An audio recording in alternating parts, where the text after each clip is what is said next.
ಅಂತಾರಾಜ್ಯ ಕಳ್ಳರು ಸೇರಿ ಸ್ಥಳೀಯ ಕಳ್ಳರನ್ನ ಸೇರಿಸಿ ಒಟ್ಟು 28 ಜನ ಆರೋಪಿತರನ್ನು ನಾವು ದಸ್ತಗಿರಿ ಮಾಡಿದ್ದೀವಿ.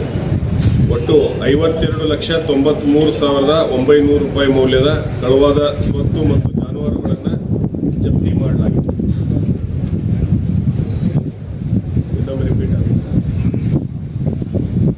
ಬೀದರ್ ಜಿಲ್ಲೆಯಲ್ಲಿ ಅಂಕಿಅಂಶಗಳು 28 ಸ್ವತ್ತಿನ ಜಾನುವಾರು ಮತ್ತು ಪಂಪ್ಸೆಟ್ ಕಳವು ಪ್ರಕರಣಗಳಲ್ಲಿ ಅಂತಾರಾಜ್ಯ ಕಳ್ಳರು ಸೇರಿದಂತೆ ಸ್ಥಳೀಯ ಮತ್ತು ಒಟ್ಟು 28 ಜನ ಆರೋಪಿತರನ್ನು ದಸ್ತಗಿರಿ ಮಾಡಿ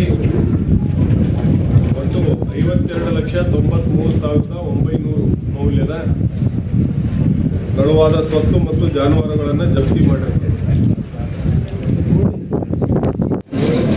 7,76,500 ರೂಪಾಯಿ ಬಂಗಾರ ಒಟ್ಟು 396 ಗ್ರಾಂ 23,91,900 ವ್ಯಾಲ್ಯೂ. ಬಂಗಾರ 396 ಗ್ರಾಂ, ಬೆಳ್ಳಿ 320 ಗ್ರಾಂ, ಜಾನುವಾರುಗಳು 7 ಜಾನುವಾರುಗಳು, 6 ಪಂಪ್ಸೆಟ್ಗಳು,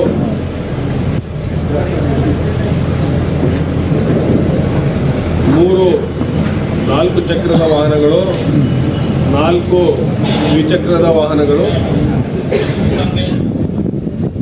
ರೈತರಿಗೆ ಸಂಬಂಧಪಟ್ಟಂತ ಆಹಾರ ಧಾನ್ಯ ಆದಂಥ 2 ಸೋಯಾಬೀನ್ ಚೀಲಗಳು, ಕಂಪ್ಯೂಟರ್ ಉಪಕರಣಗಳು 1-2 ಮತ್ತು ಈ ಮದ್ಯ ಏನು ಇತ್ತೀಚೆಗೆ ಜಿಲ್ಲೆಯಲ್ಲಿ ವೈನ್ ಶಾಪ್ ಕಳ್ಳತನಗಳಾಗಿತ್ತು, ಅದರಲ್ಲಿ ಕೂಡ ಏನಂದ್ರೆ 34 ಲೀಟರ್ 560 ml ಅಷ್ಟು ಮೌಲ್ಯದ ಮದ್ಯವನ್ನು ಮತ್ತು ಹಣವನ್ನು ಕೂಡ ಏನಂದ್ರೆ ಆ ಪ್ರಕರಣಗಳಲ್ಲಿ ವಶಪಡಿಸಿದ್ದಾರೆ.